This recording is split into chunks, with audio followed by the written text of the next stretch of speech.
Olá, pessoal! Bem-vindos a mais um episódio do Mil Crimes. Eu sou a Bruna. Comigo está a Fabi. Oi, Fabi. Olá, tudo bem, capitãs cloroquinas? Como é que vocês estão? Não, capitã ivermectina, né? Sei lá. Tem os dois. Nossa, velho. Imagina que louco, né, mano? Imagina você ser a capitã cloroquina e ser médica, tá ligado? Isso ser seu apelido. E com a gente também hoje está de volta a Jéssica. Oi, Jéssica. Oi, gente, tudo bom? Oi, de acordo... Eita. Nossa, gente, estou... Começou encarnando o capeta já. Possuidíssima. Possuída, a voz do Temer. Caralho, gente. Hoje estamos aqui com o Temer, o Drácula.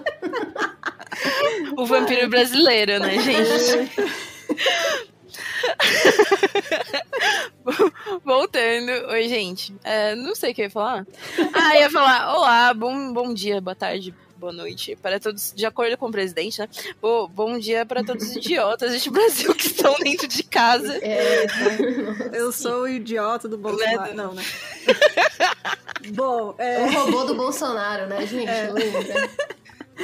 Ai, gente. Momentos. Hoje o episódio vai ser gigante. Poderia cortar em 2 partes? Poderia, mas não quero. Então vocês aguentem aí. Vocês têm algum recado, gente? Eu tenho, gente. Dia 24 eu vou participar de um evento que chama Mapinguá Nerd. Sobre quadrinhos e focado em artistas do norte do país. Então eu vou estar numa conversa com um colorista de Manaus. Então se você tem curiosidades, mande sua pergunta lá, pode ser no meu Instagram pessoal. E a gente vai bater um papo sobre quadrinhos. Se você gosta disso, bem-vindo não. Vai lá. E se não for lá, nem precisa ouvir mais o podcast também. Eita. Aquela zoeira. Eu sou aqui do norte de São Paulo, tá ligado? E eu tinha um outro recado que era... A gente participou do Pátria Armada. Do podcast Pátria Armada Criminal. Foi muito massa, a gente pode chamar só de Pátria Armada agora. As meninas que se viram. O podcast pra você, cara, que quer se armar aqui nesse país. Não, sério, gente, as meninas são muito, muito legal mesmo, a gente participou. Não sei quando que sai o episódio, se elas não lançaram ainda, né? Acho que não. Não vieram avisar a gente, mas quando sair a gente posta lá no Instagram também, foi bem bacana. É diferente porque uma conta a história, né? As outras só comentam, então foi bem legal. Confiram o trabalho das meninas lá, que é super bacana. Sim, elas não são bolsominion, gente. Apesar o nome pode parecer, mas não, elas não são bolsominion. Foi a primeira coisa que eu perguntei quando a gente conheceu esse podcast. Eu falei, mas elas são... Elas nem pensaram nisso, inclusive. Na verdade, uma delas é norueguesa, metade norueguesa, metade brasileira. Isso. Ela é bem gente boa, a Mônica, e tem as outras duas que eu não vou lembrar o nome, né? Falando de uma, né? Bom, enfim, gente, confiram lá. Mas são super gente boa e muito legal. O podcast delas eu já aviso, gente, ele é mais piadocas do que o 1001, hein? Então se preparem. Se você gosta de coisa séria... Não é pra você, se você gosta de coisas... Mas se você tá aqui, você também não tá por coisa séria, né? Porque a gente é meio palhaço também. Fale por você. Eu não sou palhaça. Tá bom. Jéssica te chamou de palhaça na sua cara, Jéssica. Me maqueio pra isso. Bom, o outro recado que eu tenho é agradecer pra Natália Frutuoso, do Jornal Plural Curitiba, que veio falar comigo para dar uma entrevista sobre mulheres e produção de podcast de crimes. Então, muito, muito obrigada, Natália. Eu vou deixar o link na descrição desse episódio para vocês conferir lá. É uma matéria super bacana, falando sobre produção de podcast, envolve mais mulheres, enfim. Porra, você nem falou pra gente, a gente não sabia, viu? Eita, nós... Eu desconhecia. Vocês não olham as coisas no Instagram, só eu respondo lá, né? Daí ainda bem que a gente tá num grupo do podcast com você, que a gente fala 24 horas por dia, né? Porra, a gente assistiu visto. Mas enfim, você queria falar alguma coisa? Não, era só... Não, é que eu ia falar que eu queria ver a matéria que eu não vi. Eu vou mandar o link. Vou botar o link aqui pra vocês, pra todo mundo no Discord olhar. O bom é que todo mundo fica aqui com surpresa e feliz, né? A gente reagindo feito ouvintes. Exatamente. E também tem os agradecimentos da semana, que vão para nossos novos apoiadores, que é a Cláudia Oliveira, a Tássia Teodoro, a Dinha Andrade e a Mônica Coimbra. Então, muito, muito obrigada, gente. E desculpa qualquer coisa. Desculpa qualquer coisa. É isso. Então é isso. Tem mais algum recado? Não. Ai, gente, sigam o Gil do Vigor, entendeu? Porque ele é o verdadeiro campeão. Campeão moral do Campeão Big moral Brother. do Big Brother, entendeu? Tudo foi um lixo, entendeu? Pelo amor de Deus, que final lixo, entendeu? Usem PFF2. Parece até Game of Thrones, que bosta, né? Fiz um final e foi uma merda. Comprem PFF2 da Shopee, não estão ganhando porra nenhuma com isso, mas, frete de graça, se vocês acham PFF2 por 2 e pouco. Eu acho a melhor marca Delta Plus. Delta Plus me patrocine. Olha aí, inclusive, melhores PFF2. Manda pra... Inclusive, eu queria... Se você aí gostaria de patrocinar um episódio do Mil Crimes, principalmente se você tiver um bar, uma adega ou algo do tipo... Estamos precisando. Restaurante, putz. Restaurante. Qualquer coisa, na real, né, gente? Qualquer coisa. Gente, Free Cool, vem. Ai, mas é isso, gente. Bora então pro caso de hoje.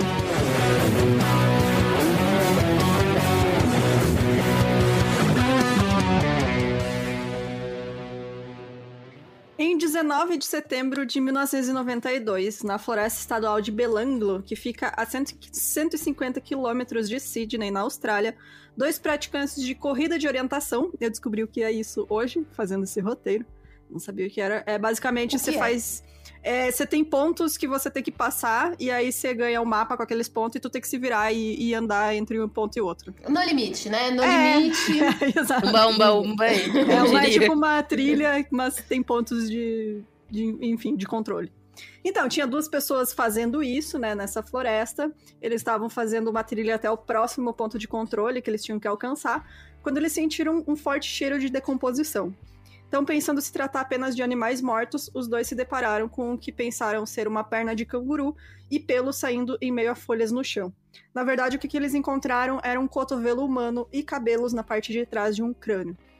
Então, no dia seguinte, a policial de New South Wales, a Suzanne Roberts, ela foi lá e encontrou mais um corpo escondido embaixo de um tronco a 30 metros de onde o primeiro corpo foi visto. Esses corpos logo foram identificados como as mochileiras caroneiras britânicas que estavam desaparecidas, que eram a Joanne Walters, de 22 anos, e sua amiga Caroline Clark, de 21 anos. As 2 tinham sido amarradas, esfaqueadas e executadas com tiros, sofrendo diversos ferimentos. Também haviam evidências de violência sexual e que o assassino ou assassinos haviam levado algum tempo para cometer os crimes, pois diversas bitucas de cigarro haviam sido encontradas no local. As autoridades também temiam que houvessem elementos ritualísticos nos assassinatos, pois os 2 corpos foram encontrados na mesma posição, com a cabeça virada para o sul e os pés para o norte. As 2 mulheres foram as últimas vítimas do assassino, que ficou conhecido como Backpack Killer, e a primeira confirmação para a polícia de que havia um serial killer ativo na área de Sydney.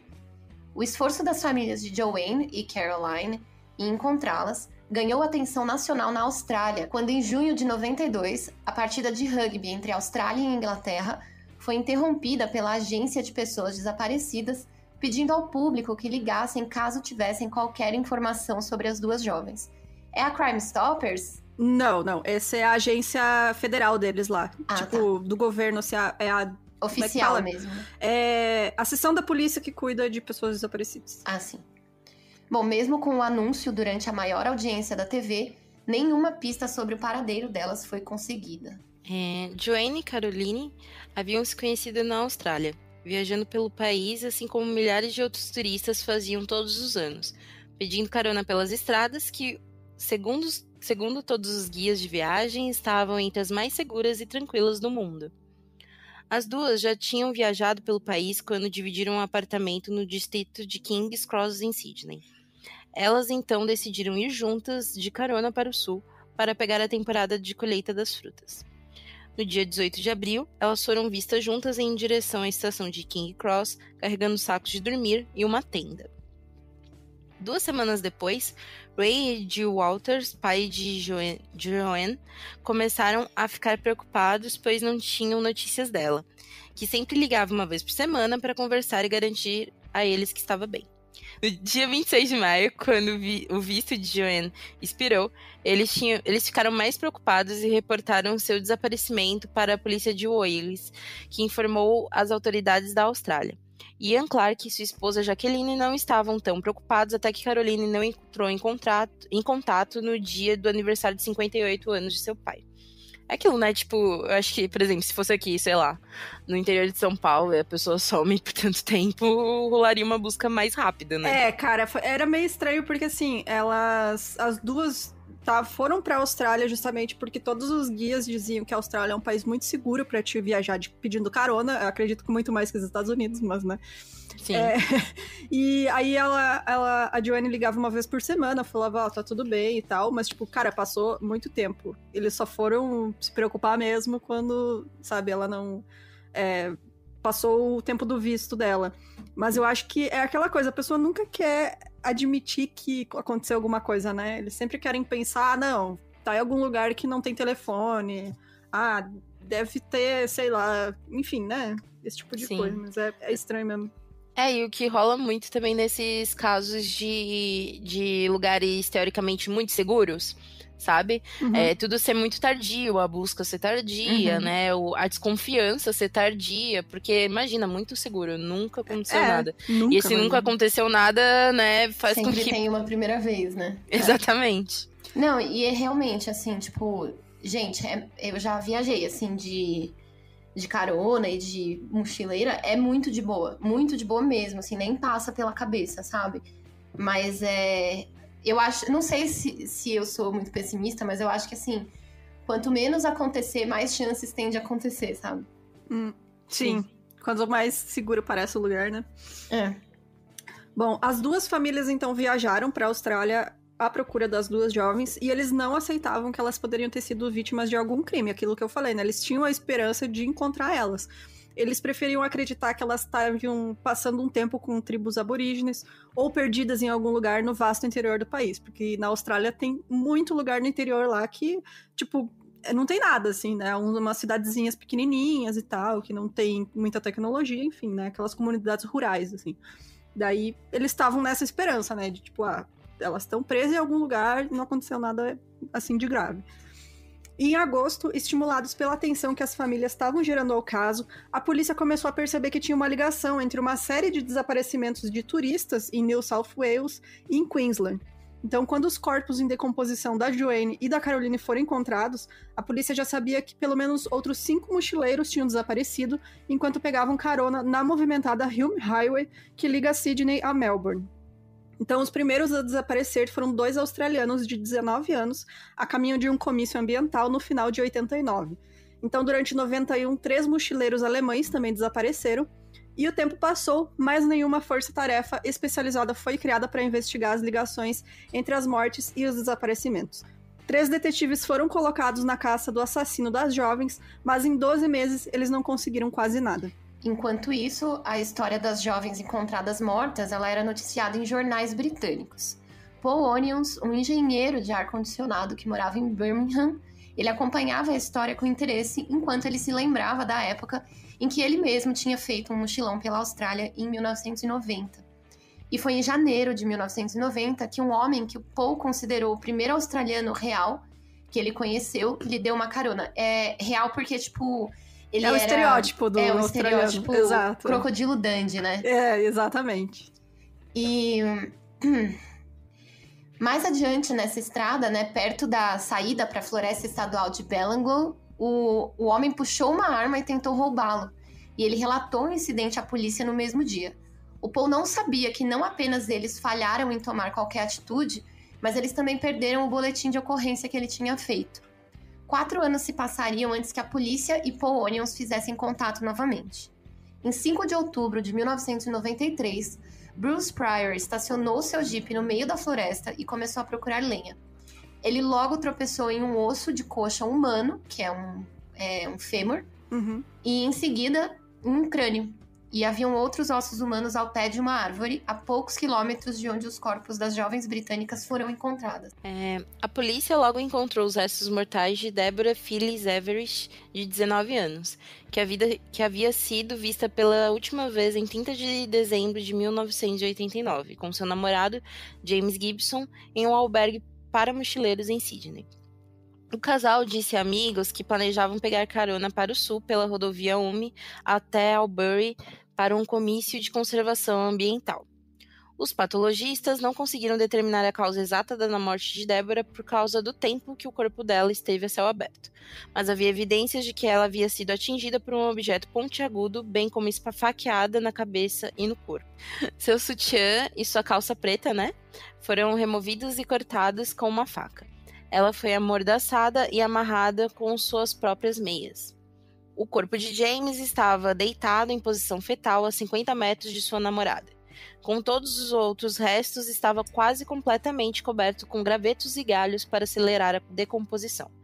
Ele havia sofrido várias facadas nos pulmões, coração e fígado, e um golpe violento na coluna que o teria paralisado. Ou seja, o cara estava muito violento, né? Uhum. Exatamente. Então, o exame mais detalhado dos 4 corpos mostrou que os assassinatos foram especialmente violentos. Como todos os restos recuperados da floresta, nenhum mostrou qualquer sinal de ferimentos defensivos. E a polícia agora não tinha dúvidas de que estava caçando um assassino em série.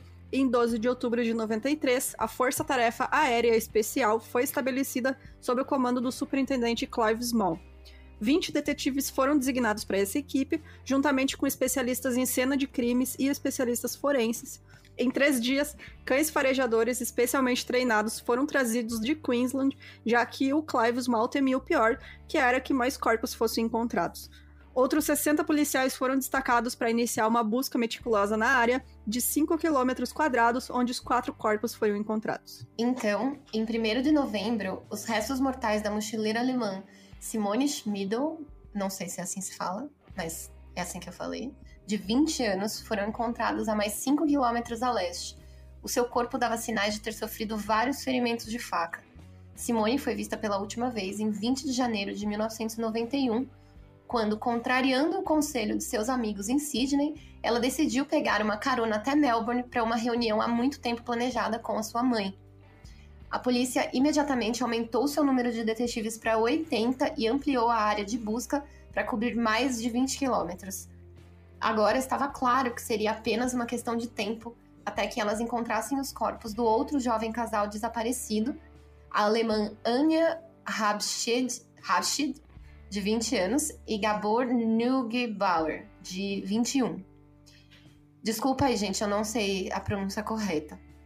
Bom, em uma semelhança assustadora com as outras vítimas, eles também foram vistos pela última vez em um albergue de King's Cross, planejando sair da cidade e pegar carona para Adelaide em 26 de dezembro de 1991. Os detetives já tinham cópias dos registros dentários quando seus corpos foram encontrados em ambos os lados de uma trilha em 4 de novembro. Apenas 1 quilômetro de Simone, que era uma das outras vítimas, né? A mochileira alemã. Mais uma vez, tinha ali um padrão semelhante de amarração, punhalada e força excessiva, né? E esses sinais de tortura, né? Basicamente, aquela coisa, nenhuma das vítimas tem sinal de autodefesa, que quer dizer, né, que elas estavam amarradas, enfim. E era sempre sinal de abuso sexual, né, quando eles conseguiam determinar isso com o corpo, dependendo do estado de composição. E também sempre mais de um tiro, mais de uma facada, sabe? Como mais que o suficiente pra matar a pessoa. E as pessoas meio que já ficavam no estágio de vulnerabilidade a partir do momento que é uma região mais distante, né? E, enfim. E aí, quando a outra pessoa conhece, né? O corpo de Gabor foi encontrado com uma mordaça presa entre os dentes. Estava totalmente vestido e havia levado 6 tiros na cabeça. Também havia evidências de estrangulamento. Anja foi decapitada com uma espada ou facão enquanto ainda estava viva e sua cabeça nunca foi encontrada. O patologista forense, Dr. Peter Bradhurst, disse que o golpe foi consistente com ela estar ajoelhada com a cabeça baixa, o que vem imediatamente à mente ao estilo de execução cerimonial, disse ele. O Dr. Bradhurst, que realizou as autópsias em todas as 7 vítimas, disse mais tarde no tribunal que lhe pareceu, abre aspas, mais do que perdoável, fecha aspas, que o assassino não agiu sozinho. Apenas um dia antes dos últimos corpos serem descobertos, o nome Robert Van Marco Milat chamou a atenção da força-tarefa da polícia pela primeira vez.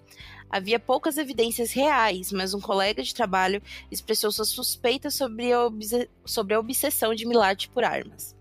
A dica se juntou a mais de 1 milhão de pistas fornecidas pelo público australiano, que assistia horrorizado ao desenvolvimento das investigações da polícia. Então, quem que era esse cara, né? O Ivan Milat, ele nasceu em 27 de dezembro de 1944. Ele era o quarto filho do Stephen, que era um imigrante croata de 44 anos, e sua jovem esposa australiana, Margaret, que mal tinha metade da idade do seu marido. A família ia crescer para 14 filhos, com o Ivan quase no meio.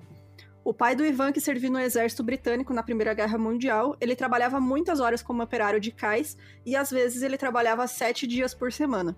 A família foi criada como católica, mas o Sr. Milat tinha pouco tempo para a educação ou para a autoridade além de si mesmo. Então ele era muito rígido, ele batia nos filhos e tal, mas era aquela coisa, ele nunca estava em casa, né? Então, e quando ele chegava, ele exigia que todos seguissem as regras dele, né? Mas fora isso, era a mulher que mandava na casa quando ele não estava. E ela fazia eles seguirem a regra dele, porque senão todo mundo apanhava, né? Ou seja, aquela educação que é basicamente não educar, né? É. Só bater, no caso. Deseducação é o termo, né? É, exato. Bom, e aí quando o Ivan tinha 4 anos, o pai dele decidiu se tornar um jardineiro comercial, ou seja, né, plantar coisas assim pra vender, frutas e flores, enfim.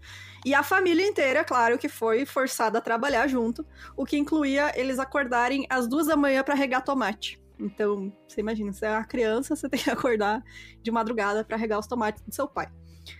Mas mesmo assim, eles ganhavam apenas o suficiente para uma vida escassa. Então, eles nunca tiveram muito dinheiro, mas eles sobreviviam. A família Milat vivia em uma casa de 3 quartos perto da classe trabalhadora de Liverpool, nos arredores de Sydney.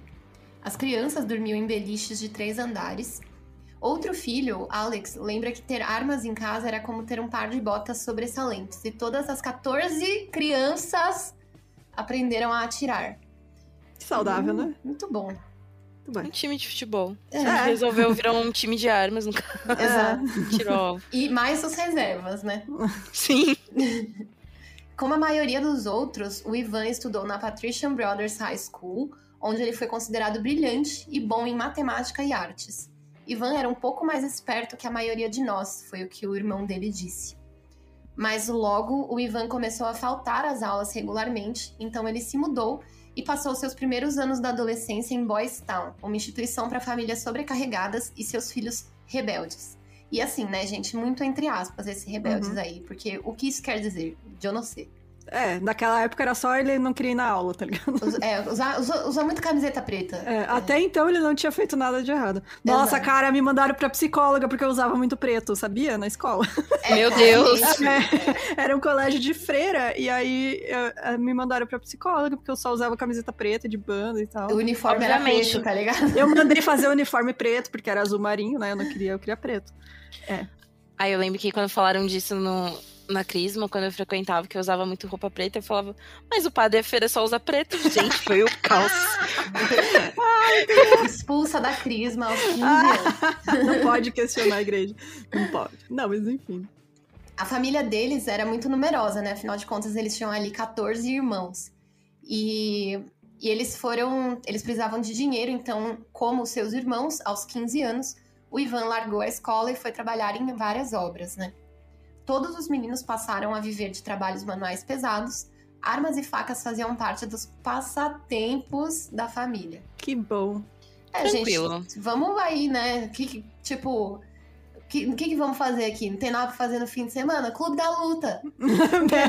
O que é a falta de um banco imobiliário faz com a família? Caralho, bota um banco imobiliário nessa família cheia de arma e ia sair morte, velho. Jogo da É vida. morte, jogo da vida. Ou jogo da morte. Jogo da morte. Ivan herdou a limpeza obsessiva de seu pai e o amor pela ordem. Mas quando tinha 17 anos, ele estava em apuros com a lei por arrombar uma casa e roubar.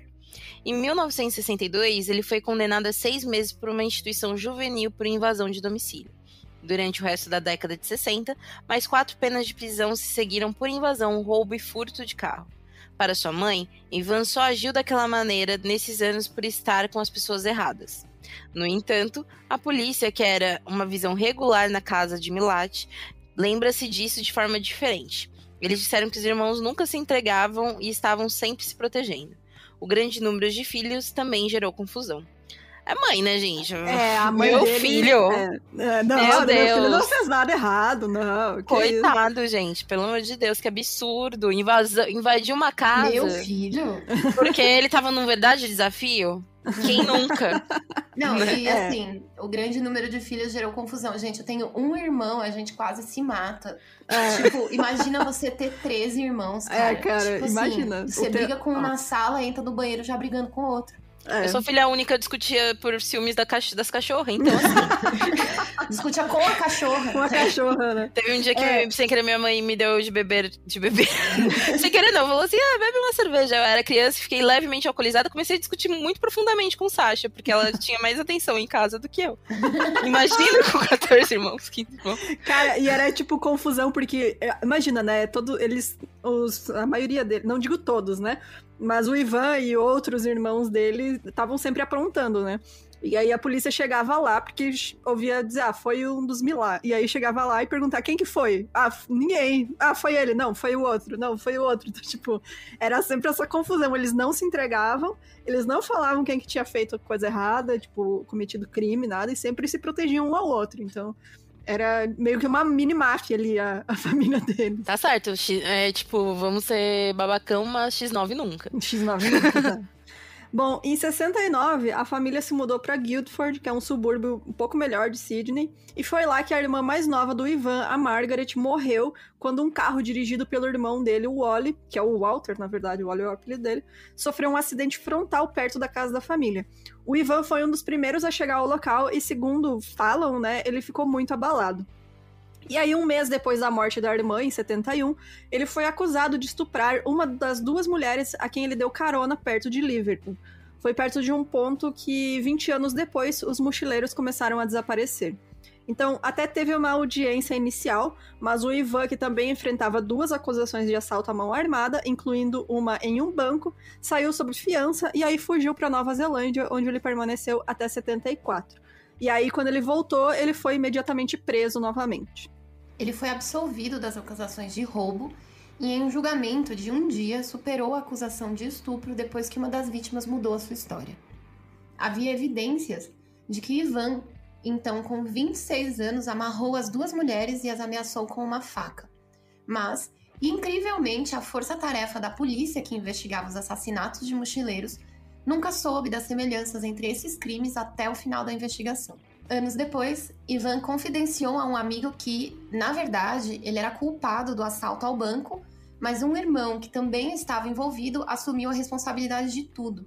E, em 1975, o Ivan era aparentemente respeitável. Como assim, né, gente? Tipo... E nos olhos da lei, ele tinha parado de ok. né, aprontar. Assim, pagou a sua dívida com a sociedade. Supostamente, né?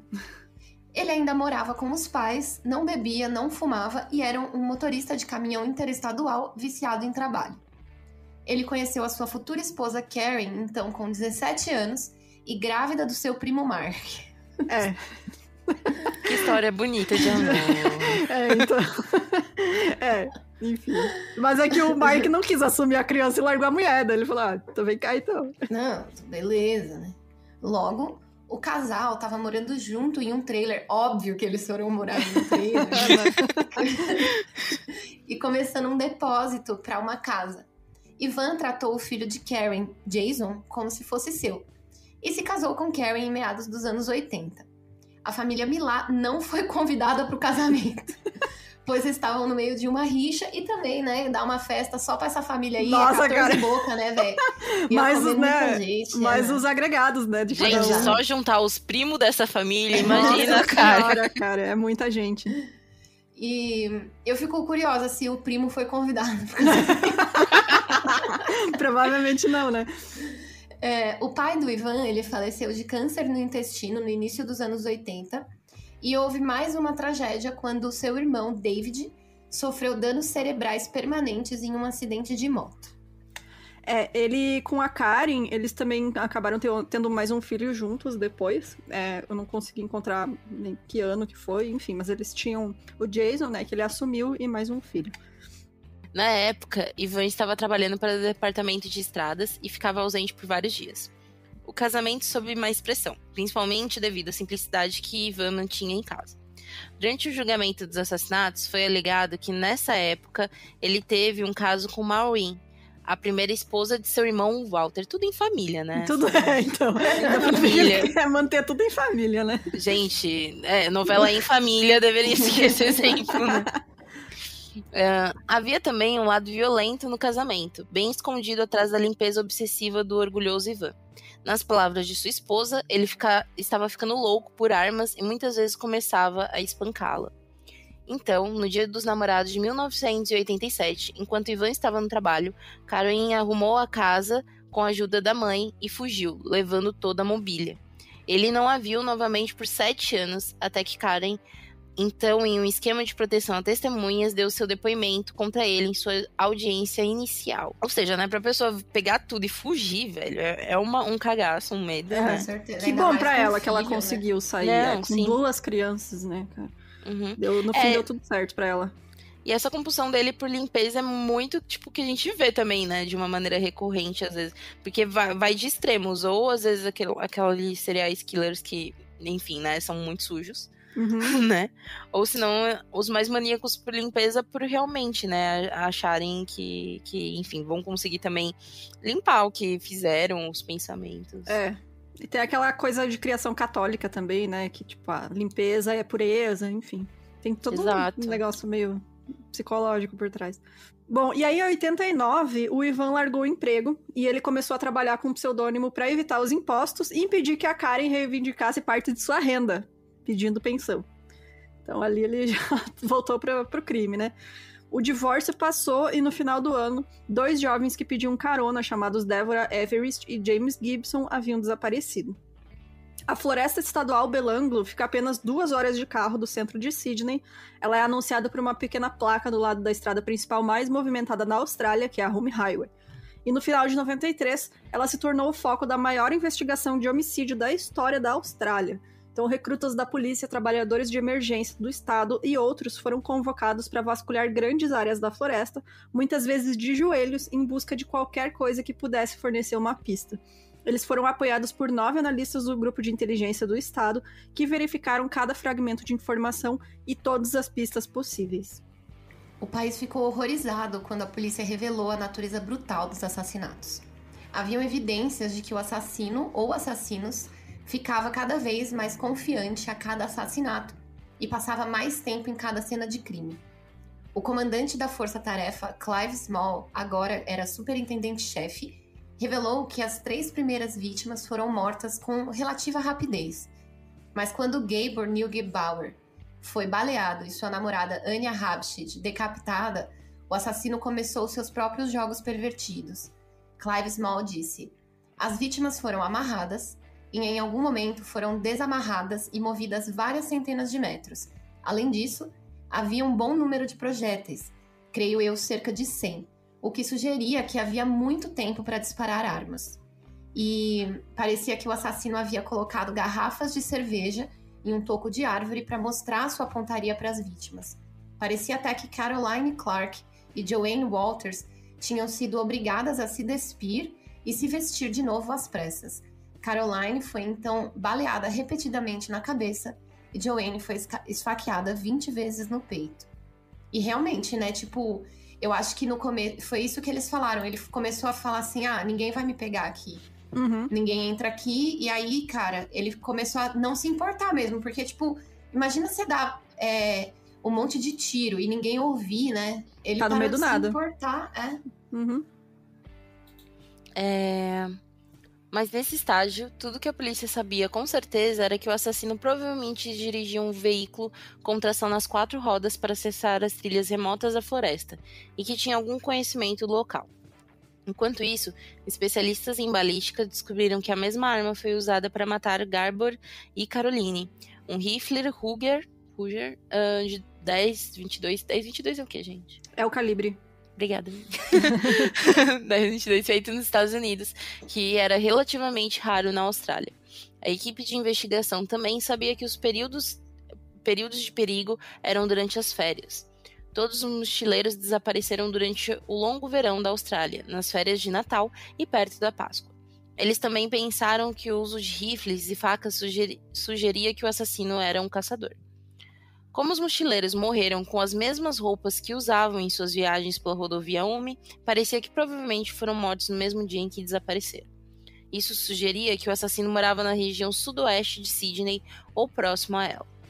Em 5 de novembro de 1993, o governo de New South Wales ofereceu uma recompensa de $500.000, ou dólares australianos, né? Isso, por informações que levassem à condenação dos assassinos, a maior recompensa oferecida no país.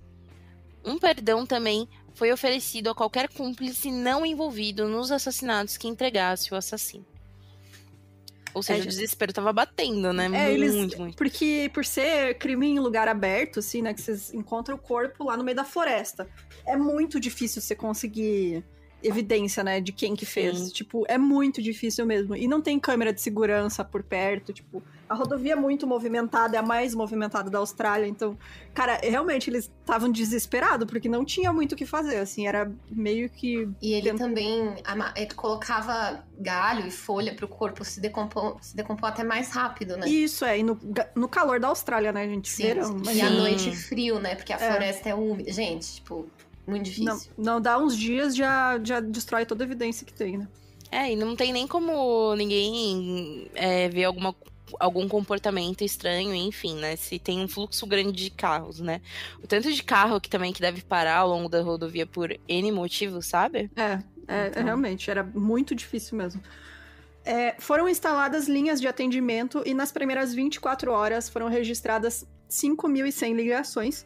E a resposta do público foi enorme, né? Eventualmente, mais de 1 milhão de denúncias foram recebidas, das quais a polícia acompanhou 10.000 pistas. Os investigadores chegaram a usar um programa de computador, onde eles mapeavam as conexões entre os fragmentos de informações com os nomes, endereços, posses de armas, veículos e horários. Então, eles faziam aquela referência cruzada, né? Botava tudo nesse programa para tentar bater o match, né? Do Tinder do crime ali. Então, as pistas para pegar o assassino estavam lá, mas não era apenas uma questão de encontrá-los, então eles tinham que ser combinados.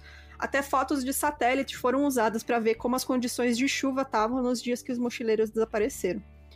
E lá, voltando em Birmingham, na Inglaterra, a armadilha estava começando a fechar, porque o Paul Onion, que era aquele cara lá que tinha sido assaltado, ele estava com 27 anos, estava começando a meditar sobre as notícias, né, dos jornais sobre a Floresta da Morte, que era como estavam chamando lá o caso da Austrália, e os detalhes do seu próprio encontro com um ladrão armado na mesma estrada 3 anos antes pareciam mais do que mera coincidência. O Paul, ele contatou a embaixada australiana em Londres e em 13 de novembro de 93 foi colocado em contato com a força-tarefa, a quem ele deu detalhes do ataque e uma descrição completa do agressor. E, no entanto, levariam 5 meses para que a polícia tivesse notícias dele novamente, né, conseguissem trabalhar com ele. Enquanto isso, o nome Ivan Milat começou a surgir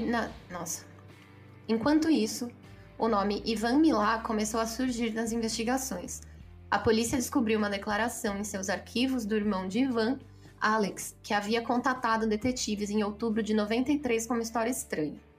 18 meses antes, ele alegou ter visto 2 mulheres amarradas na traseira de 2 carros com um grupo de homens perto da floresta estadual de Belanglo.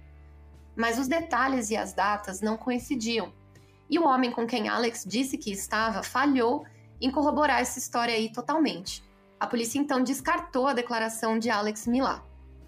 Os investigadores também encontraram um relatório da esposa de um trabalhador em uma fábrica de materiais de construção, detalhando suas suspeitas sobre a colega de trabalho do seu marido. A denúncia, feita no início de outubro, logo após o segundo conjunto de corpos ter sido encontrado, refere-se a um trabalhador chamado Paul Miller. A polícia já sabia que ele era, na verdade, Richard Milat, o irmão mais novo de Ivan. Aqui eu falei a colega de trabalho do seu marido, mas é o colega, né? Que aí, no caso... Isso. Foi mal. Não, na verdade é a colega, porque foi a esposa que contou pra polícia. Ah, tá, beleza. A esposa, tipo, o cara trabalhava com o irmão do Ivan e ela ficou sabendo da história e aí ela foi e procurou a polícia. Ah, entendi. Durante o julgamento dos assassinatos, foi alegado que, depois que os corpos das jovens britânicas foram descobertos, Richard disse aos colegas de trabalho, abre aspas, há mais coisas por aí e eles não encontraram todos eles ainda. Em outras ocasiões, ele teria dito, eles ainda não encontraram os alemães lá fora. E eu sei quem matou os alemães. Isso foi meses antes de qualquer uma das 3 vítimas alemãs ser descoberta. Em uma frase que voltaria a assombrá-lo, Richard disse que, embora negasse ter feito todas as declarações, também foi citado como tendo dito: esfaquear uma mulher é como cortar um pão. Ou seja, ele tava realmente achando que tava, nossa, nunca ia ser pego, né? Pra ficar falando vou coisas... ficar aqui falando com o meu colega de trabalho, né? Falando não, e todos os meus colegas de trabalho, obviamente, vão querer ouvir isso e não vão falar pra ninguém. Sendo que tava, tipo... Pelo que mostra, né, toda a Austrália tava atrás desse cara. Nossa, demais. Virou comoção nacional. Exato. Então, no dia 16 de novembro, os 400 policiais da Floresta Estadual de Belanglo fizeram uma pausa de 1 minuto de silêncio em respeito aos mortos. Suas buscas de 6 semanas na área estavam oficialmente encerradas. No final do ano, a polícia estava fazendo investigações discretas sobre Ivan Milat no departamento de estradas de Sydney. Eles descobriram as datas de suas férias e dias de folga. Eles também abordaram o irmão de Ivan, Walter, em sua casa, enquanto verificaram as licenças das armas. Mas Ivan ficou sabendo da investigação e, sem o conhecimento dos detetives, começou a esconder suas armas em uma alcova secreta na casa de Walter. Bom, então em janeiro de 94, o policial aposentado Paul Gordon seguiu a teoria dele de que os mochileiros estavam todos pedindo carona quando eles encontraram o seu assassino. E ele verificou os registros de ataques a viajantes que tinham deixado a área de Liverpool e se deparou com a absolvição do Ivan em 71 por aquele estupro de 2 mochileiras, né, que tinha acontecido muito tempo antes. E agora o Ivan era o suspeito número 1. E a força-tarefa precisava ainda encontrar evidências mais fortes antes de agir, porque era realmente tudo circunstancial, né? Aquela coisa, ele já fez isso antes, mas não foi condenado. Enfim, né? Aquela coisa, eu ouvi falar, uma pessoa falou e não sei o quê. E aí eles montaram uma grande operação de vigilância, acompanhando cada movimento do Ivan. Vans de comerciantes começaram a aparecer regularmente perto da casa dele em Cinnabar Street, que era um conjunto habitacional em Eagle Vale, no distrito sudoeste de Sydney, e ele foi visto olhando para a polícia com binóculos da janela da frente, então ele sabia que estava sendo observado. E aí em abril veio o grande avanço, né, porque o Paul Onions, aquele cara que estava lá na Inglaterra de volta, ele contou para a polícia por telefone os detalhes completos do que aconteceu com ele quando ele pegava carona para o sul na rodovia Hume em janeiro de 1990. Ele disse que o agressor dele dirigia um veículo com tração nas 4 rodas, que era branco, chamava-se Bill e tinha um bigode como jogador de cricket australiano Merv Hughes. Tem um bigode, né, como jogador tal. Ele também era de origem iugoslava, era divorciado e trabalhava na estrada. E essa descrição coube ao Ivan Milat como uma luva, né? Ele estava descrevendo exatamente o cara que virou o suspeito número 1. O Paul, ele foi levado secretamente para a Austrália no dia 2 de maio. E ele levou a polícia até o local, perto do desvio de Belanglo, onde o homem tentou roubá-lo e sequestrá-lo sob a mira de uma arma. Ele viu 13 fotos em um vídeo de homens que correspondessem à sua descrição e identificou Ivan Milat. Ele mesmo disse, lembro-me do bigode. A ex-mulher do Milat, a Karen, confirmou que ele havia feito viagens para essa floresta já lá no início dos anos 80. E por fim, a polícia estava pronta para agir e planejava invadir 7 propriedades da família Milat. Em 21 de maio, 3 detetives da Força Tarefa foram para Queensland para entrevistar novamente o Alex Milat, que era o irmão do Ivan, sobre aquele testemunho que ele deu de ter visto 2 mulheres na floresta em 1992. Lá, a sua esposa Joanne entregou a eles uma mochila que ela disse que o Ivan lhes deu, dizendo que pertencia a um amigo que tinha voltado para Nova Zelândia e não precisava mais dela. Testes subsequentes mostraram que a mochila pertencia a Simone Schmidl, aquela alemã lá, e a polícia também foi alertada quando Joanne fez alguns comentários não solicitados sobre assassinos em série guardando troféus de suas vítimas. Nossa, tipo, ela, mano, começou a piada. Cara, a mulher do nada falando sobre isso, tá ligado? Imagina, a polícia tá lá de boa e ela... Nossa, mas sabe aquele cara lá, o Charles Manson? Ele guardava troféu, né, das vítimas, tipo, aleatório. Um troféu tipo esta mochila. Cara, é bizarro, gente. Meu, vocês lembram do Richard Ramirez? Tá ligado? Naquela noite, Ivan recebeu a ligação de um parente da cidade vizinha de Bargo, dizendo-lhe que a polícia estava procurando sobre um Nissan Prata com tração nas 4 rodas que ele possuía. Às 2 da manhã, seu irmão, William, ligou para dizer que também havia sido questionado sobre o carro e seu envolvimento em um assalto à mão armada. Às 6h36 de domingo, 22 de maio, a polícia ligou para a casa de Ivan Milat e disse-lhe que saísse com os braços estendidos. Ivan afirmou que pensou que a ligação era uma brincadeira e ignorou as ordens. Pegadinha do malandro essa altura do campeonato. 6h30 da manhã de domingo, né? Cara, exatamente. Deve Jovens ser o fazendo Kleber pegadinha. vindo aqui me cobrar aquela... É o jogo do bicho, né? Após uma terceira ligação, ele e sua namorada, Shalinder Hooks, gente, que nome de Shalinder, uma funcionária pública, encontraram 50 policiais fortemente armados em torno deles. Acho que não era uma pegadinha. Né? Os investigadores estavam confiantes de que finalmente tinham encontrado seu assassino. Agora, eles só tinham que provar isso. E aí, logo depois da prisão, o Ivan foi interrogado por detetives durante 3 horas em sua casa. Ele foi questionado se ele já tinha usado o nome Bill, se ele possuía alguma arma de fogo e se ele já usou um rifle Ruger 10-22. Ele respondeu não pra todas essas perguntas. Porém, a resposta era sim, quando ele tinha 12 todas anos, tá ligado? Exato. A resposta era sim pra todas as perguntas. E aí, no dia seguinte, ele apareceu no tribunal local de Campbelltown, acusado de assalto à mão armada e uso de revólver com a intenção de cometer um crime. Isso tudo em relação àquela acusação do Paul Onions, né? Que por enquanto era o que a polícia tinha garantido, que ele tentou assaltar e, enfim, sequestrar o Paul. Não foi até 31 de maio que ele foi formalmente acusado pelo assassinato de 7 mochileiros, tentativa de sequestro de Paul Onions e vários crimes com armas de fogo. E aí, desde o primeiro dia, ele negou todas as acusações, mas nos bastidores, os investigadores estavam apreendendo uma grande quantidade de evidências balísticas, científicas e físicas. A maior parte vinha da casa dele e pareciam ser troféus de seus crimes. No quarto do Ivan, eles encontraram 38 cartuchos .22 em uma lata e fita isolante semelhante à encontrada nas cenas do crime. Em uma sala estava um manual para uma Ruger 10-22, mais munição e uma faca de caça. E na lavanderia estava uma pistola Browning .32 com munição. Ivan, seguida... como que isso veio parar aqui, Ivan? Depois eu botei ali no roteiro mais pra frente, no julgamento é exatamente isso, sabe? É bizarro. E aí, em seguida, em uma cavidade de parede, foram encontradas peças de um conjunto de gatilho Ruger que os testes mostraram ter sido usado nos assassinatos. E em um armário também tinham mais partes da arma que o Ivan negou ter, junto com um mapa que mostrava a floresta estadual de Belango. Então tava tudo ali, basicamente, né? Meu Deus. Tipo, e ele não se livrou, ele teve muito tempo de se livrar das coisas e não se livrou, assim, ele se livrou de algumas coisas. É aquela coisa, ou é uma burrice sem tamanho, ou é uma autoestima que levou a uma burrice sem tamanho. Ele era muito, cara, ele era muito egocêntrico e muito, como é que fala? Narcisista. Assim. Ele era demais, sabe? Ele se achava muito mais que os outros e isso acabou fudendo ele, né? Tanto que desde aquele lance de falar pros colegas de trabalho, quem falou, na verdade, foi o irmão dele, né?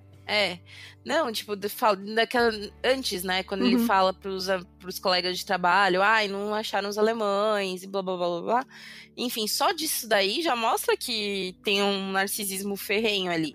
Né? Porque é óbvio que, se tá o país inteiro falando disso, se eu não tenho proximidade com você pra fazer piada desse tipo, e não é uma piada, né? Então, vou desconfiar de você, né? Então, é muito acreditar também que a polícia vai ser burra, enfim. E até agora tava de fato sendo, né? Tava. Tava mesmo. Confiou muito na burrice alheia, né? Mas... não questionou a própria. A polícia passou meses sem chegar a lugar nenhum na investigação. Agora não podia também acreditar na sua sorte, né? Logo, eles encontraram uma garrafa de água que pertencera à vítima alemã Simone Schmidl e uma câmera Olympus que pertencera a Caroline Clark. Eles também encontraram pequenas quantidades de moedas estrangeiras de todos os países que os mochileiros visitaram a caminho da Austrália, né? Então, era muita prova, gente. Ele achou, a garrafa de água da mina que o cara tinha matado. O mais perturbador era que na garagem tinha uma fronha contendo 5 cordões. Um tinha manchas de sangue que os testes de DNA mostraram ser consistentes com o sangue pertencente ao filho de Ian e Jacqueline Clark. E havia também uma tenda que pertencia a Simone e um silenciador caseiro para um rifle. O Ivan dividia a casa com a sua irmã, Shirley Soar. Em seu quarto foram encontrados sacos de dormir pertencentes a Deborah Everest e Simone Schmidl. No tribunal, foi alegado que Ivan pediu que ela se desfizesse de uma pistola Colt .45 que ele havia enterrado no jardim. E foi alegado que o irmão de Ivan, Walter, vendeu essa arma para um estranho e repassou os $800 para Shirley. Então, ele tava mobiliando a casa com as coisas das vítimas, né? E também envolvendo os irmãos, né? Todo mundo ali sobrou pra todo mundo, né? O lance do não ser X9 foi levado ao extremo. Ao extremo, né? Ou talvez, às vezes... Sabe aquele lance de não quero acreditar que talvez seja isso? Nesse caso, eu acho que não. Eu acredito realmente que eles estavam envolvidos, sim, o irmão. Pelo menos o Walter e o... Não lembro se é o Alex, mais pra frente eu falo ali.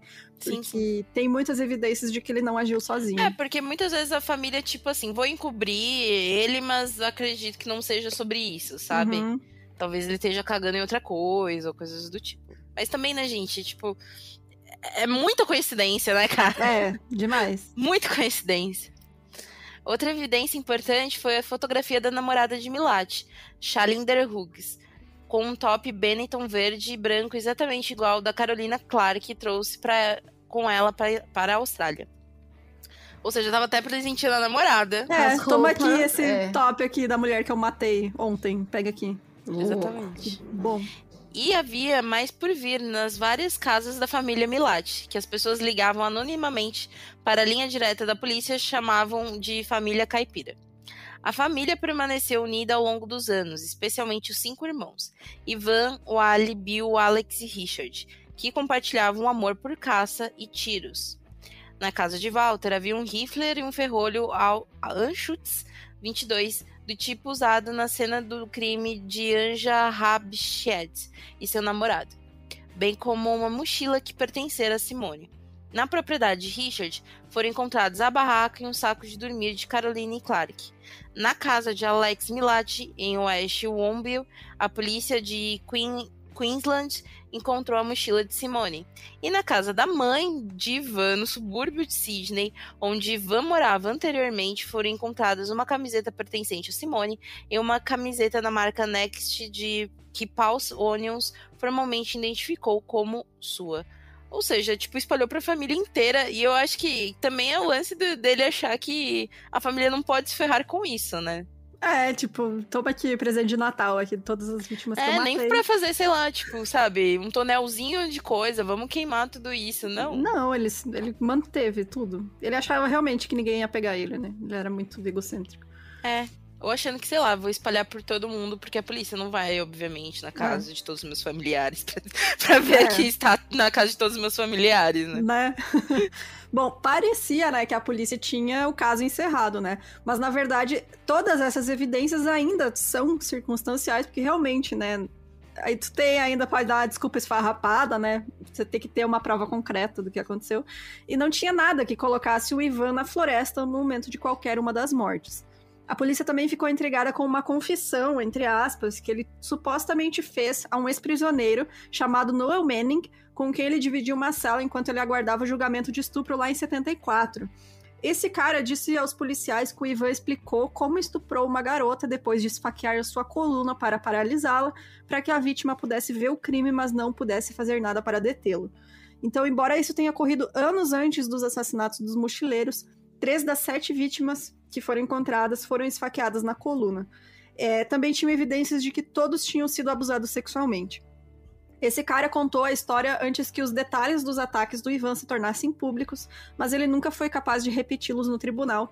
Ele morreu em um aparente suicídio semanas antes do início do julgamento. Então, era uma testemunha, né, que iria contar isso tudo que ele havia escutado do Ivan, mas acabou falecendo antes do julgamento. O julgamento de Ivan Milat começou em outubro de 94 e durou 15 meses por conta de atrasos por causa de argumentos jurídicos.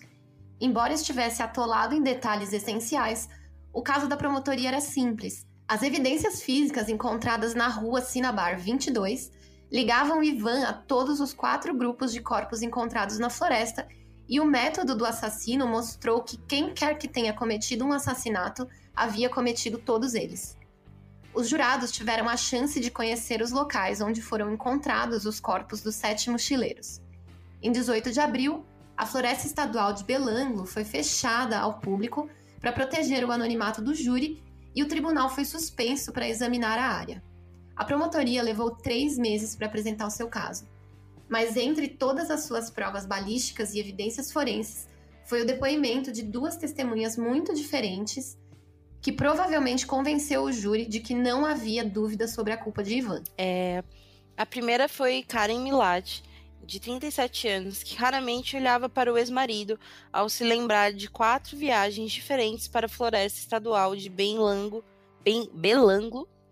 com Ivan em 1983. Em 2 ocasiões, ele foi atirar em cangurus e matou uma cortando sua garganta. Nas outras 2 vezes, eles apenas dirigiam e fizeram um piquenique. Apesar das alegações de Ivan de que ele nunca tinha estado na floresta, Karen disse ao tribunal como ele sabia e parecia saber o caminho e nunca usava o mapa. Ivan apenas gostava de armas, explicou a mulher, agora sobre a proteção de testemunhas. Ivan sabia como lidar com elas e tinha confiança em lidar com armas. Ela também confirmou que Ivan era conhecido por pseudônimos, incluindo Bargobil. Ou seja, né, se até tem um apelido lá do lugar. Né? A segunda testemunha importante foi Paul Onions, que escapou de Ivan em 1990 e cuja identificação dele em 1994, a partir de fotos de polícia, ajudou a levar à prisão. O Sr. Onions, agora com 30 anos, contou a terrível história de como Ivan apontou um revólver para ele enquanto ele pegava carona para o sul ao longo da rodovia Umi. Ivan disse que foi apenas um assalto, mas Onions viu uma corda saindo de sua bolsa. Cara, ele disse o seguinte, abre aspas, era apenas uma sacola com uma corda suja e colorida. Eu vi a corda e isso me assustou mais do que a arma. Eu tirei o cinto de segurança e pulei direto para fora do carro. Ele tentou acenar para os carros que passavam enquanto o Ivan perseguia ele na estrada e disparava contra ele. Eu ouvi a arma disparar, eu simplesmente congelei e comecei a me esquivar o melhor que pude. E quando nenhum carro parou, ele disse que estava prestes a desistir quando ele sentiu a mão do Ivan em sua camisa, e aí ele lutou e conseguiu escapar. E disse, assim que me soltei, pensei que o próximo veículo que vier pela colina eu vou ficar parado na frente dele, mesmo que me atropele, e é isso, prefiro morrer atropelado do que ficar aqui com esse cara, né?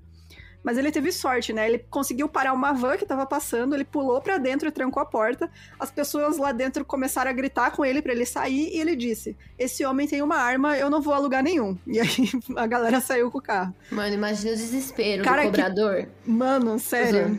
Imagina, né? Você tá no meio da estrada, vem o cara entra no teu carro e fala, ó, foge que tem um maluco com uma arma atrás de mim. Meu Deus. Nossa, velho. E ele deixou todos os pertences dele no veículo do Ivan, né? E que era aquela camiseta que ele deu pra mãe, enfim, era tudo dele. E ele disse que a última coisa que ele se lembrava era ter visto um sorriso estúpido no rosto do homem que tinha acabado de tentar atirar nele. E aí, depois disso, foi a vez do Ivan sentar no banco de testemunhas e responder às perguntas da promotoria.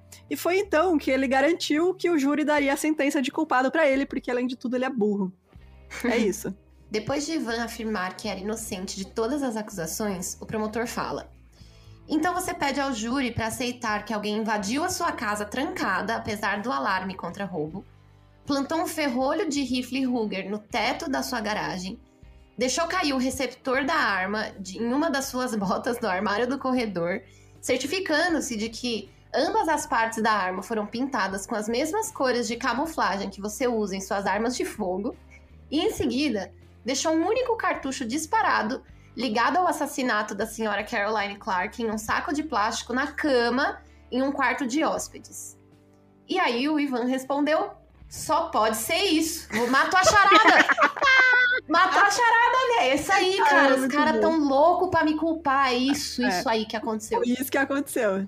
Foi. E a defesa, então, introduziu a teoria, que até hoje é parcialmente levada em consideração no caso, a de que 1 ou 2 irmãos mais novos do Ivan cometeram os crimes e plantaram as evidências em sua casa. Assim, eu digo parcialmente levado em consideração que todo mundo acredita que os irmãos sim estão envolvidos. Que armaram pro Ivan, não, nem a pau. Ele fez isso sim. mesmo. Que realmente foi mais do que ele. Não foi possível só ele fazer tudo isso. Uhum. E era muito violento os crimes, tinha muita coisa, né? Depois, ali mais pra frente, eu também coloco. Desde o primeiro mesmo, se eu não me engano, foi o primeiro, já falam, olha, é trabalho pra mais de uma pessoa, né? Sim. Isso. Tanto Richard Millar, um trabalhador braçal de 40 anos, quanto Walter Millar, um construtor autônomo de 44 anos, tiveram destaque no julgamento.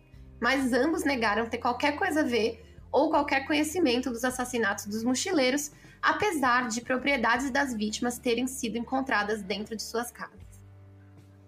Então foi o famoso, não sei de nada, eu não. Não sei como isso chegou aqui, não sei. Ele só me deu uma mochila nova, umas roupas novas, porque ele foi num sebo. E uma das coisas que abre um precedente pra isso é que, tipo, foi o assalto a banco que o irmão assumiu a culpa? Isso, foi. Uhum. Então, tipo, acho que um irmão falou assim, mano, já que vão me pegar, então vão deixar eu pegar essa culpa aqui pra mim. Uhum. E só vai um preso, entendeu? Antes um preso do que todos, tá ligado? Exato. Eu acho que é isso. Ao final do julgamento, ainda não havia nenhuma evidência definitiva que colocasse Ivan na cena do crime. Mas o juiz disse ao júri: a evidência circunstancial pode ser comparada à corda, um pedaço grosso de corda feito de vários fios de fibra. Nenhum desses fios sozinho pode ter muita força, mas quando esses fios são somados juntos, a força da corda pode ser muito grande. No sábado, dia 27 de julho de 1996, após um julgamento de 4 meses e 20 horas de deliberação durante 4 dias, o júri retornou com um veredito. Eles consideraram Ivan culpado dos assassinatos. Ele foi condenado à prisão perpétua em cada acusação, sem possibilidade de liberdade condicional. Ele também foi condenado por tentativa de homicídio, cárcere privado e roubo de Paul Onions, pelos quais foi condenado a 6 anos de prisão a cada acusação. E aí, ao proferir a sentença, o juiz afirmou o seguinte: a indiferença insensível de Ivan ao sofrimento de suas vítimas era quase inacreditável. Ele sugeriu que o único motivo já levantado no tribunal para o reinado de terror do Ivan, que os mochileiros foram selvagem e cruelmente atacados para a gratificação psicológica do prisioneiro. Ou seja, ele falou, você só matou essas pessoas porque você sentia prazer em ver pessoas sofrendo e morrendo. O juiz também declarou que o que os investigadores da polícia, as famílias dos mortos e o público mais temiam. Ele falou assim: é inevitável que o prisioneiro não estava sozinho nessa empreitada criminosa. Ou seja, né? Com certeza ele teve ajuda. O Dr. Peter Bradhurst, que era aquele patologista que conduziu todas as 7 autópsias, disse que provavelmente tinha mais de uma pessoa envolvida, e a teoria dos assassinos múltiplos foi apoiada por evidências de que 2 rifles foram usados em uma das cenas do crime e tiros foram disparados de diversas direções diferentes. Também foram apresentadas evidências de que os galhos usados para cobrir os corpos eram pesados demais para só um homem levantar, e além disso, métodos diferentes foram usados para matar 2 pares de vítimas. A família de uma das vítimas, o rapaz alemão, que foi morto com a namorada, eles falaram também que era muito improvável que um homem sozinho ia conseguir segurar ele, porque o cara era muito alto, ele tinha 2 metros de altura, ele era super forte. Então eles falam, se alguém derrubou ele e não se machucou com isso, ou se alguém conseguiu, não foi sozinho, porque ele era muito forte, então ele não ia conseguir só uma pessoa só. A polícia também considerou improvável, com 6 vítimas viajando em pares, que Ivan poderia tê-las contido sozinhas durante o percurso acidentado até a floresta estadual de Belango. Eles também não sabiam explicar por que bitucas de cigarro e garrafas de bebida alcoólica foram encontradas nos locais, sendo que o Ivan ele não fumava nem bebia, né? E após o julgamento, os principais suspeitos eram os irmãos de Ivan, Richard e Walter, que haviam sido citados no tribunal pelo próprio advogado do Ivan. Uma alegação perturbadora foi levantada por um dos ex-companheiros de cela de Ivan, sugerindo que ele poderia ter começado a matar no início dos anos 70. Noel Manning passou 8 semanas em uma cela com o Ivan, em 1974, e acabou ouvindo várias histórias de estupro, assassinato e tortura, e ele disse que o Ivan ele nunca repetia a mesma história. Então parece que ele matou muita gente. Isso. Esse é aquele cara que a gente tinha comentado antes, né? O que morreu. Isso, aqui é só um pouco mais de detalhe, né, sobre... Assim. Noel disse, eu estava apavorado. Ele falou sobre como ele colocava pessoas no chão, as cortava e as deixava sangrar. As histórias continuavam. Homem, mulher, menino, menina. Ele nunca falava da mesma pessoa 2 vezes e as histórias não paravam todas as noites. Ele deu um longo depoimento que uma fonte policial disse ser plausível e foi apoiado pela forma como alguns dos mochileiros morreram. Então, principalmente que assim, se fosse caso só de, tipo, teve, né, caso assim, de atirar em uma pessoa, esfaquear outra, né, mas 2 esfaqueamentos ao mesmo tempo é muito improvável, uma pessoa só. Sim, sabe? Quando a gente vê um esfaqueamento, um assassinato por tiro, né, a gente compreende que deve ter assassinado primeiro, por tiro, depois ter esfaqueado a outra pessoa. Agora, como uma pessoa vai dar várias facadas em uma pessoa e depois vai dar várias facadas em outra pessoa, sabe? E é 2 modos diferentes, né? Por que ele vai matar um com faca e outro com tiro? Exato, né? Não faz sentido, sabe? Você tá no mesmo lugar com 2 vítimas. Por que em uma você vai atirar e na outra você vai esfaquear, sabe? É muito estranho. Mas Noel Manning, que enfrentava acusações de fraude, não viveu para ver o julgamento de Ivan. Ele cometeu suicídio algumas semanas antes de começar. Mesmo assim, os detetives começaram a examinar os arquivos de 5 mulheres que desapareceram no final dos anos 70 e 80, quando Ivan ainda estava trabalhando. A polícia começou a reexaminar os arquivos de outros 15 casos de pessoas que haviam desaparecido enquanto pediam carona em New South Wales e também poderiam ter sido vítimas de Ivan. Em 8 de agosto de 1996, uma equipe de investigação começou a vasculhar a área de Blue Mountains. É isso, gente. A 160 quilômetros a oeste de Sydney, pelo que temiam ser um segundo cemitério. Logo após a condenação de Ivan, a polícia também reabriu o segundo assassinato de Peter Lesher, de 18 anos, cujo corpo, em decomposição, foi encontrado por trilheiros na floresta estadual de Jenolan em janeiro de 1988. O relatório de um legista revelou que Peter havia sido baleado várias vezes na cabeça e morto de maneira semelhante aos mochileiros. Mas uma busca meticulosa da área com detectores de metal não conseguiu encontrar nenhuma nova evidência ou quaisquer outros corpos. Então, na prisão, enquanto ele esteve preso, o Ivan teve vários problemas com outros condenados. Acho que na primeira semana que ele estava lá, ele apanhou e ele vivia brigando. Ele até tentou fugir. Ele fez um plano de fuga com outro cara que estava preso e o plano foi... Eles foram pegos antes de conseguir escapar e o cara apareceu morto no dia seguinte, assim. Foi muito estranho, né? Não sabem se foi ele que matou ou ele mandou matar, enfim. Eita. E aí ele foi transferido várias vezes também. Ele era considerado um prisioneiro, aqueles de classe A, que eles chamam que é os mais perigosos, né? Então ele sempre teve em vigilância máxima, porque, enfim, ele tava sempre se metendo em confusão e tentando fugir, enfim. E aí, em 26 de janeiro de 2009, ele cortou o próprio dedo mindinho com uma faca de plástico, cortou fora, com a intenção de enviar o dedo para o Tribunal Superior na Austrália para forçar um recurso. Meu Deus. Olha só que beleza. Ele tentou recurso várias vezes e foi negado, assim, todas as vezes. Toda vez que aparecia algum julgamento diferente que pudesse dar uma abertura, uma brecha para ele tentar um recurso, ele tentou e era sempre negado. E aí ele foi levado para um hospital de alta segurança. No entanto, em 27 de janeiro de 2009, ele foi devolvido à prisão depois que os médicos decidiram que a cirurgia não era possível mais botar o dedo de volta. Ele já tinha se autoferido em 2001, quando ele engoliu lâminas de barbear, grampos e outros objetos de metal. E em maio de 2011, ele fez uma greve de fome de 9 dias, chegou a perder 25 quilos em uma tentativa mal sucedida de conseguir um PlayStation. Parece eu tentando chantagear minha família quando cria um Play 1. Eu quero um PlayStation, por favor. E aí, em maio de 2019, ele foi transferido para o Hospital Prince of Wales e posteriormente foi diagnosticado com câncer esofágico terminal. E após o tratamento, ele foi transferido para o Centro Correcional de Long Bay para continuar a sentença. As sentenças, né? De várias sentenças que ele tinha de prisão perpétua.